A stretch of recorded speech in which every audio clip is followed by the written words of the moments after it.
Muy buenas noches, bienvenidos a Sala de Prensa, un espacio de debate y de reflexión sobre los procesos, momentos, situaciones más coyunturales de Colombia y el mundo.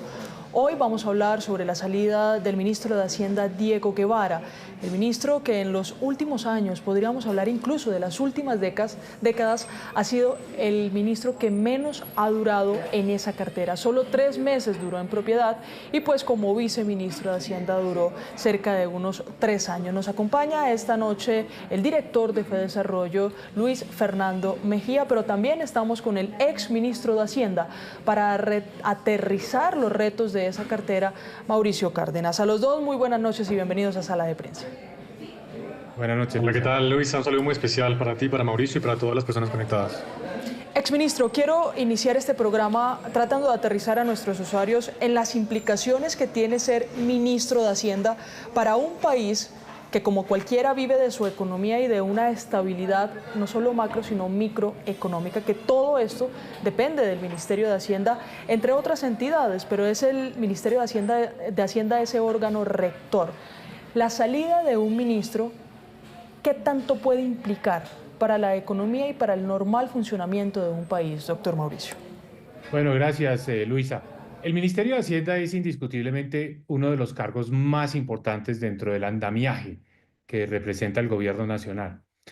Es como un controlador de tráfico, porque evidentemente por el Ministerio de Hacienda se toman muchas decisiones que tienen que ver con la asignación de recursos, con las autorizaciones, con los permisos, con los trámites que hacen que un proyecto sea viable o no viable. Entonces es un cargo que tiene una importancia realmente central en el manejo de las cuestiones dentro de un gobierno. Tradicionalmente ha sido un cargo para personas con una formación técnica, que no son políticos, que no usan el cargo con ese criterio político, sino que más bien aplican unos criterios que son criterios responsables, serios, como por ejemplo manejar las finanzas públicas con orden, manejar las finanzas públicas sin excesos, sin incurrir en muy elevados niveles de endeudamiento.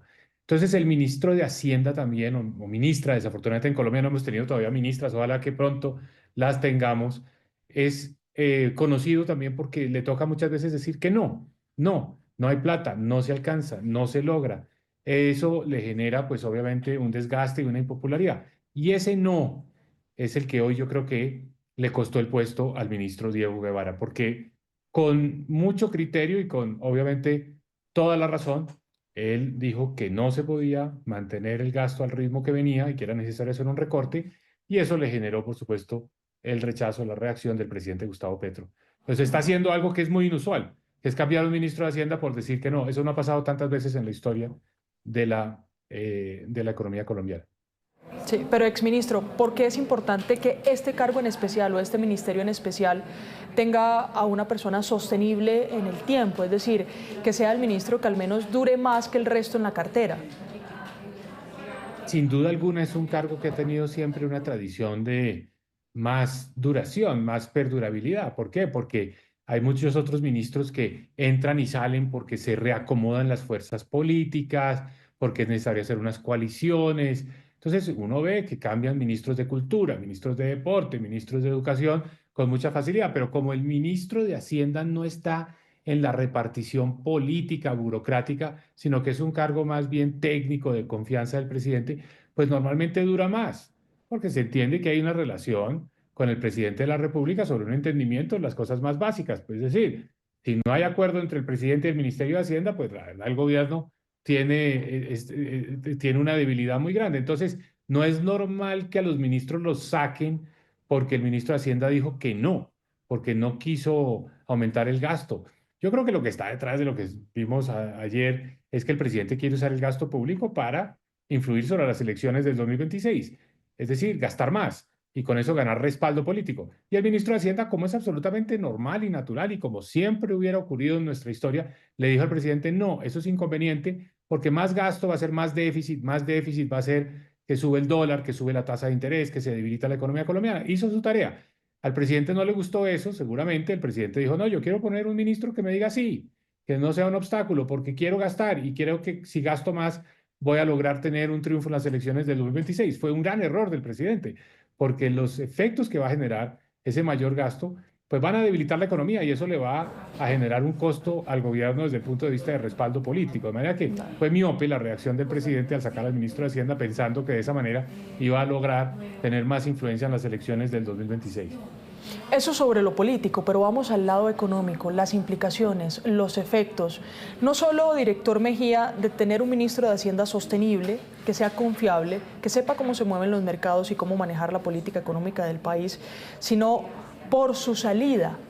¿Cuáles son las implicaciones que tiene la salida de un ministro de Hacienda en 3 meses de cargo en propiedad? Pues Luisa, mire, creo que este es un mensaje claro del grave problema que enfrentan las finanzas públicas en el país.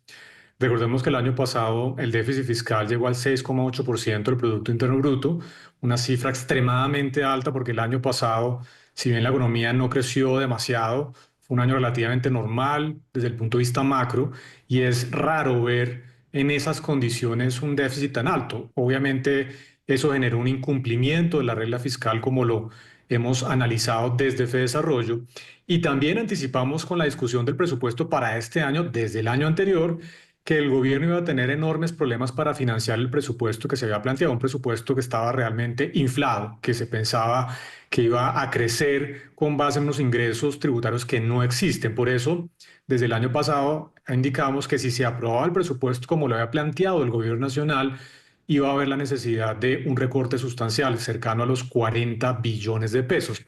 Recordemos que ya el gobierno había anunciado a principios del año un aplazamiento de 12 billones, que era insuficiente, necesitaban alrededor de 28 billones adicionales, y esto es lo que detona la salida del exministro Diego Guevara. El presidente dice, no quiero más recortes, hay que continuar gastando, muy seguramente, como lo menciona Mauricio, por propósitos electorales, pero eso claramente muestra la gravedad de la situación fiscal. ¿Qué genera esto desde el punto de vista de mensajes? Pues naturalmente es un mensaje de inestabilidad, de incertidumbre en el manejo de las finanzas públicas y especialmente si la razón de la salida de Diego Guevara fue justamente la reticencia del presidente a aceptar un recorte del presupuesto, pues naturalmente la primera pregunta que se están haciendo hoy en día los inversionistas locales e internacionales es si el nuevo ministro va a tener esa capacidad de otra vez poner en la mesa un recorte que es absolutamente necesario. Si no se hace un recorte adicional, el gobierno otra vez va a incumplir la regla fiscal. ¿Eso en qué se traduce? En aumentos en el costo del financiamiento, tasas de interés más altas, retrasa la recuperación de la actividad económica y pues nos pone una senda de insostenibilidad fiscal. Claro, director, pero eso a futuro también, a lo que se puede venir en este último año que le queda al gobierno del presidente Gustavo Petro. Hablemos de las implicaciones inmediatas. La devaluación del peso que se registró en las últimas horas, de casi 50 pesos comparado con el dólar, ¿tiene que ver con la salida del ministro Diego Guevara? Indudablemente, porque cuando usted mira el comportamiento de las monedas frente al dólar, que ha tenido pues una devaluación importante a raíz de la incertidumbre que se ha venido dando en Estados Unidos, especialmente en el contexto de los aranceles que el presidente Trump ha anunciado, luego se ha reversado, esa incertidumbre ha generado una depreciación del dólar frente al resto de las monedas. Esto quiere decir un fortalecimiento en general de las monedas, incluyendo la colombiana. Entonces, a pesar de todo el riesgo fiscal que se ha venido materializando, la moneda colombiana pues, ha tenido un comportamiento relativamente favorable. Con el anuncio de la salida del ministro Guevara, hubo una depreciación que no va en línea con lo que se observó en el resto de países. Y si usted mira también el comportamiento de las tasas de interés, la curva se empieza a empinar, que ahí la tienen ustedes justamente puesta. Eso que ustedes están viendo ahí es la tasa de interés que tiene que pagar el gobierno nacional por los títulos de deuda pública a diferentes plazos. Y ustedes ven claramente que a los diferentes plazos aumenta la tasa de interés. ¿Esto qué es? Es simplemente una materialización de un mayor riesgo fiscal por la mayor incertidumbre que genera la salida del ministro Guevara. Pues, director, ahora sí, pasemos nuevamente a la parte política con el exministro Cárdenas. Exministro, quedaron muchas cosas pendientes. Como usted lo dijo, iniciando también esta conversación, cuando uno ve los decretos, las normas, los proyectos que vienen en adelante o que intenta expedir el gobierno nacional, uno siempre ve que el Ministerio de Hacienda firma pese a que esos proyectos o esos decretos o esas resoluciones vengan de otros ministerios, porque es un ministerio transversal a todas las políticas que se pueden tomar desde el gobierno nacional. Pues quedaron varias cosas pendientes. El gobierno habla de la necesidad de volver a proponer una ley de financiamiento, lo que se conoce normalmente como una reforma tributaria, pero además también quedaron pendientes varios decretos de la Conmoción Interior del Catatumbo, las revisiones de un posible nuevo recorte presupuestal, es decir, un listado que no se acaba y que todos estos parecen ser inmediatos. Ese tipo de decisiones, ¿quién las va a tomar ahora? Bueno, tendremos que ver qué pasa con el nombramiento del nuevo ministro de Hacienda, pero si el presidente está haciendo este cambio es para pasar de una persona que le dijo no a una persona que le va a decir sí. Es decir, no va a hacer esto simplemente para poner otra persona que le va a frenar el gasto público. Entonces, el llegar una persona que no sabemos todavía quién puede ser, que da la señal a los mercados de que va a acomodarse a las solicitudes del presidente Petro, de que no va a ser un dique, no va a ser un freno, pues los mercados en ese momento van a reaccionar negativamente. Lo que estaba comentando Luis Fernando, de que ya subió el dólar y que ya subió la tasa de interés de los TES, es solo el preámbulo. En el momento en que los mercados vean que la persona que llega ahí no es esa persona técnica, seria, que va a controlar el gasto público, pues evidentemente los mercados van a seguir reaccionando. Entonces, por eso yo creo que la subida del dólar y la subida de las tasas de interés no ha terminado. Entonces, ¿cuál es el verdadero problema de todo esto? Que va más allá del gobierno de Gustavo Petro, porque quedará una situación fiscal muy, muy compleja, de manera que será el próximo gobierno el que va a tener que entrar a resolver este problema. Es decir, no solo es que Gustavo Petro va a gastar más y va a hacer un déficit fiscal más alto y va a dejar más endeudado al país, sino que la próxima administración hereda una situación aún más compleja, porque ya lo decía Luis Fernando, el déficit fiscal el año pasado fue 6,8%. Así como vamos con estas decisiones y con la negativa del presidente de recortar el gasto y la designación de alguien que le va a hacer el juego al presidente, el déficit fiscal de este año 2025 va a ser aún más alto. Eso quiere decir más deuda, más problema. Al próximo gobierno no le va a quedar más remedio que hacer un apretón fuerte de gasto público. Es decir, es otra crisis que va a heredar el próximo gobierno y que le va a tocar usar una parte muy importante del capital político en ese momento, haciendo ese ajuste. No, exministro, qué bueno que usted toque este tema, porque me falla la memoria en este momento, pero en la última semana le escuché a alguien también, una economista, de hecho, era una mujer, pues no recuerdo muy bien en qué contexto, pero nos contaba que lo que se viene de ahora en adelante es un proceso en los gastos públicos que está muy ligado a las elecciones del año 2026 y que los principales retos del próximo gobierno no será corregir el tema de seguridad, porque sin duda la seguridad siempre va a ser un tema principal, sino será corregir cómo queda el país en materia fiscal. ¿Ese es un miedo latente hoy? Indiscutiblemente. Es decir, el próximo gobierno hereda un déficit fiscal ya, digamos, de 7% del PIB, o incluso puede ser más alto, podría ser 7,5% del PIB. Por cierto, es un déficit enorme, es como un déficit de los que tuvimos en la pandemia en el 2020, o sea, es totalmente excepcional, es totalmente anormal. No es un déficit para una situación como la económica actual, pero es un déficit alto porque tiene esa motivación política de un gobierno que considera que tiene que generar el respaldo popular sobre la base del gasto público. Mucho de lo que están haciendo, por cierto, se llama empleo militante, que es contratar a empleados que vienen a la administración pública, incluso si no se necesitan, para de esa manera ganar respaldo entre los seguidores, para ganar respaldo en las urnas. Ese empleo militante incluso está dando origen hoy a que en la Cancillería de la República acaban de llegar 400 personas con órdenes de prestación de servicios que ni siquiera tienen escritorio. Entonces, ¿qué están haciendo? Están diseñando una estrategia que se llama el pico y placa. Trabajan en un escritorio un turno de 7 a 11 de la mañana, se van después para su casa, obviamente les pagan como si trabajaran tiempo completo, y a las 11 de la mañana llega otro turno, es el pico y placa. Ese empleo militante cuesta, y es por eso que el déficit fiscal está en el 7% del PIB. El próximo gobierno tiene que bajar eso a 4% del PIB, o sea, es como lo razonable, lo que se puede manejar. Bajar de 7 a 4 es hacer un ajuste más o menos de unos 70 billones de pesos. Eso es lo que le va a tocar al próximo gobierno, 70 billones de pesos. Eso toca empezar cerrando entidades, que el Ministerio de la Igualdad, la Unidad de Gestión de Riesgo de Desastres, por ejemplo, también será necesario acabar, creo yo, propongo yo, la Unidad Nacional de Protección. Hay una cantidad de cosas que hay que cerrar para realmente poder reducir el déficit fiscal, pero eso será tarea del próximo gobierno. Este gobierno lo único que va a hacer es seguir gastando, pensando que de esa manera puede ganar las elecciones el año entrante. Yo lo dudo, porque la situación económica que se genera es tan mala que el gobierno pierde porque con una economía débil es imposible que un gobierno se pueda quedar en el poder, su partido y su movimiento.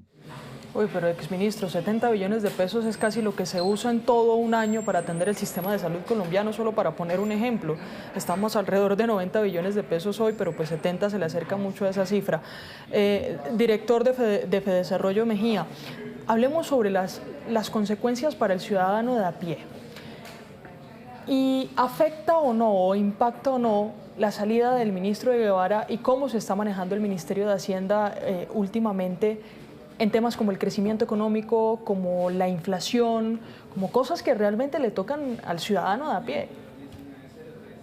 Pues Luisa, estamos en una situación económica difícil, no estamos en una crisis económica, por supuesto la economía se viene recuperando, pero sí estamos en una crisis fiscal, un déficit fiscal que está cercano al 7% del Producto Interno Bruto, que es casi el doble de lo que es usual en condiciones, digamos, normales como la que estamos teniendo actualmente. La economía colombiana no debería estar en déficits tan altos. ¿Esto qué consecuencias tiene? Mire, Luisa, el déficit fiscal y la estabilidad, digamos, las finanzas públicas es algo como la salud.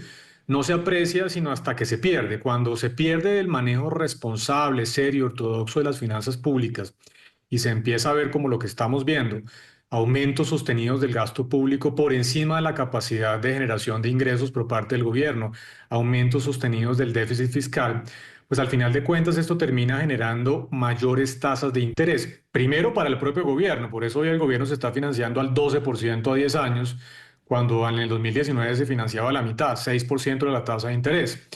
Y ese aumento de la tasa de interés del gobierno se traduce en un aumento en las tasas de interés para todas las demás personas en la economía, para las empresas, para los hogares. Por eso, por ejemplo, recientemente teníamos estas quejas de los empresarios de los hogares de el aumento tan grande que se había visto en las tasas de interés para las diferentes modalidades de crédito. Bueno, si continúa esta senda de desajuste fiscal, continúa el aumento de las tasas de interés, pues naturalmente esto va a traducirse en una menor capacidad de gasto para los hogares y en una menor capacidad de inversión para las empresas. Esto tiene el efecto adicional y es que cuando hay menos inversión y menos gasto, pues naturalmente esto genera menos crecimiento económico y eso agrava aún más la situación del gobierno, porque si no hay crecimiento económico, pues las empresas no generan utilidades y el recaudo se cae, que fue parte de lo que ocurrió justamente el año pasado. Qué bueno que usted toque ese tema, director, porque era mi siguiente pregunta y se la hago a usted para que demos esa continuidad. Como le decía al exministro Cárdenas, el Ministerio de Hacienda es un ministerio transversal a los proyectos y al resto de ministerios del gobierno nacional. Voy a poner un ejemplo. Cuando hablábamos de los temas de salud decían, es que el Ministerio de Hacienda no nos ha firmado la autorización del giro de recursos. Es que, y paso a educación, en temas de ICETEX, es que el Ministerio de Hacienda no ha dado el aval para el pago de esos recursos a ICETEX. Vamos a otros temas, subsidios de energía. Es que el Ministerio de Hacienda no ha autorizado el pago para los subsidios o no ha girado los recursos para el pago de subsidios de energía. Es decir, está en todos lados. Le queda un poco más de un año a este gobierno para culminar su periodo. ¿Se va o no a cumplir con los proyectos y con los compromisos que hay y que dependen sin duda del Ministerio de Hacienda? Pues Luisa, mire, lo que pasa es que estamos viendo a la par de esta crisis fiscal de un déficit alto, es un problema de caja. Porque como en cualquier hogar, si usted hace un pronóstico de que va a tener 1 millón de pesos de ingresos mensuales y con base en eso pronostica un gasto cercano a ese 1 millón de pesos, pero resulta que sus ingresos no son 1 millón de pesos, sino 800.000 o 700.000 pesos, pues va a tener un faltante no solamente en materia del déficit, sino de la caja del gobierno, la caja que el año pasado estuvo muy mal, de hecho fue uno de los años en la historia reciente del país con menor disponibilidad de caja. Y el año 2025 arranca con una situación similar. Entonces, no es solamente el problema del déficit y el endeudamiento, sino que tenemos un problema de caja que también está generando, pues justamente todos estos problemas para que el gobierno pueda cumplir con los compromisos. Entonces, este año la situación no pinta bien. No creo, como bien lo decía Mauricio, que el nuevo ministro de Hacienda vaya a adoptar una posición muy ortodoxa de hacer los recortes necesarios para poder cumplir con la regla fiscal. y eso implicará que los problemas de caja continuarán a lo largo de este año, que el déficit fiscal otra vez va a ser alto y que no se va a cumplir la regla fiscal. Así que buena parte de estos compromisos tendrán que eventualmente aplazarse para el próximo año, generando, por supuesto, disrupciones muy importantes. Imagínense usted, el pago de los subsidios de energía que ha generado un enorme problema de caja para las distribuidoras y comercializadoras energéticas en el país. Todo eso seguramente va a ser de los problemas que va a enfrentar el nuevo ministro de Hacienda y francamente veo muy difícil que se puedan resolver en el corto plazo. Con esta apertura a lo que se viene, los invito a que veamos una nota periodística de nuestro compañero Luis Eduardo Maldonado sobre quién sería el próximo ministro de Hacienda de nuestro país. El nuevo ministro de Hacienda, Germán Ávila, es amigo personal del presidente Gustavo Petro desde su juventud. Los dos ingresaron al tiempo a la guerrilla del M-19 cuando eran estudiantes en Zipaquirá. En su hoja de vida aparece el manejo de FENAVIP, entidad donde permaneció 20 años, una organización dedicada a buscar soluciones de vivienda popular. Su paso por esa entidad estuvo marcado por acusaciones por supuestas irregularidades en la compra de lotes para viviendas de interés social. Escándalo que estalló en el 2011 en plena campaña a la alcaldía de Bogotá, en la que finalmente Gustavo Petro ganó las elecciones. Ávila esperaba que el entonces candidato y su amigo lo defendiera frente a los señalamientos que hizo Gina Parodi, entonces candidata a la alcaldía. Sin embargo, Petro guardó silencio frente al tema, lo que generó una dura reacción de Ávila a través de esta carta. Allí le dijo al presidente: si para ganar hay que sacrificar los principios, los valores y las dignidades, no vale la pena ganar. Pero además cuestionó a Petro frente a su sentido de la lealtad. Su silencio y su torpe evasión de la acusación muestran que ante el debate político y el objetivo de lograr un resultado electoral, usted no tiene dificultades en sacrificar a los compañeros que conoce. No importa la magnitud de la calumnia, no importa la magnitud de la infamia. Pese a esta fuerte diferencia, el 6 de noviembre del año pasado, el presidente Gustavo Petro lo nombró presidente del Grupo Bicentenario, organismo que agrupa a las 13 entidades financieras más poderosas del Estado, como el Banco Agrario, el Fondo Nacional del Ahorro y Findeter. Germán Ávila, quien estuvo en la alcaldía de Lucho Garzón, también fue secretario del Polo Democrático, cargo en el que se quedó cuando Gustavo Petro se fue de esa colectividad. Con esta antesala y además contexto del quien sería el próximo ministro de Hacienda del país, exministro Cárdenas, digámosle a nuestros usuarios la importancia de quien llegue a ese cargo, no solo para el país, políticamente incluso es importante para cómo termine este gobierno. Se va a romper con una tradición, y es nombrar en ese cargo a economistas que tienen una trayectoria, que son reconocidos, que están en las universidades. Viene realmente alguien que por su hoja de vida es claramente un activista, es decir, es una persona que no va a venir a controlar el gasto público, va a venir a autorizar más gasto, eso está claro. Entonces, no podemos esperar nada bueno. Aquí no va a haber recorte presupuestal, aquí no va a haber control del déficit fiscal. Realmente, ya lo que esto está mostrando es que el gobierno considera que incumplir la regla fiscal es un mal menor, como si hubiera unos objetivos superiores, como por ejemplo hacer política y ganar elecciones. Pero incumplir la regla fiscal no es un mal menor, es un gran daño, porque le quita confianza, le quita credibilidad a la economía y sobre todo genera mucha incertidumbre sobre lo que viene a futuro. Entonces, un año en el que seguramente va a haber menos inversión y seguramente vamos a tener que pagar precios más altos por las cosas, tasa de cambio más alta, y el Banco de la República no va a poder bajar la tasa de interés tanto como podría hacerlo, porque va a decir, bueno, si la situación fiscal está muy deteriorada, pues naturalmente esto no permite que la tasa de interés siga bajando. Entonces vienen momentos malos, difíciles, precisamente por alejarse de lo que es una tradición de ministros de Hacienda que hacen su tarea seriamente, que le dicen a los presidentes, le ha pasado a todos los ministros de Hacienda, sin excepción, que le dicen a los presidentes, mire, yo sé que usted tiene mucho interés en hacer esto, pero no se puede, no hay plata, no alcanza la plata. Este ministro seguramente le va a decir, salgamos a conseguir un empréstito, vámonos a la India o vámonos a la China o vámonos a lo del Medio Oriente y allá nos van a prestar plata. Y eso, pues francamente, no es solución a ningún problema. Eso es endeudar más a Colombia y eso es generar más líos. Pero, exministro, voy a cerrar con dos preguntas en una. Primero, ¿vamos a terminar este periodo con un caos económico y político? Y además de eso, ¿ese caos le conviene o no, pongámoslo en un plano electoral, al presidente Gustavo Petro? vamos a terminar en un gran caos. Estoy convencido de que en la parte fiscal Colombia va a quedar muy maltrecha y que el país va a tener que, en su próxima administración, asumir un costo muy alto de poner orden en la casa. O sea, los platos rotos del desorden fiscal los va a pagar el próximo gobierno, que va a tener un margen muy estrecho. Gustavo Petro está haciendo esto porque considera que con el gasto público gana respaldo. Entonces, que ese desorden en el fondo le resulta funcional al presidente. Pero ahí es donde incluso bajo la propia lógica del presidente de tratar de ganar elecciones, se está equivocando, porque el daño económico que causa es tan grande que eso le debilita su respaldo electoral. De manera que el presidente está tomando una decisión equivocada pensando que con esto tiene algún impacto positivo en las elecciones, cuando muy por el contrario, lo que está haciendo va a generar una situación económica que va a ser mucho más fácil derrotar al gobierno desde la oposición.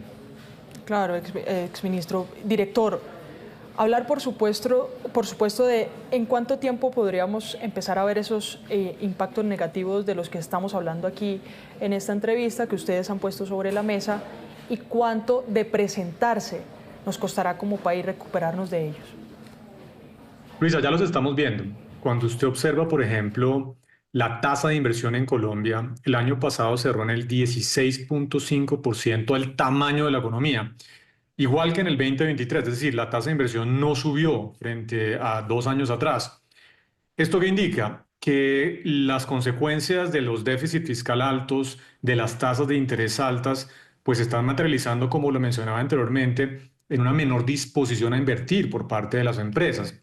Esta tasa de inversión del 16,5% es la más baja en cerca de 30 años de historia de nuestro país. No teníamos hace mucho tiempo tasas de inversión tan bajas. ¿Y por qué esto es grave?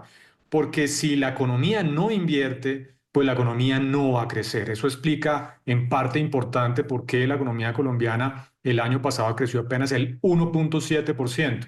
Y luego de 2 años de bajo crecimiento, este año va a crecer apenas al 2.6%.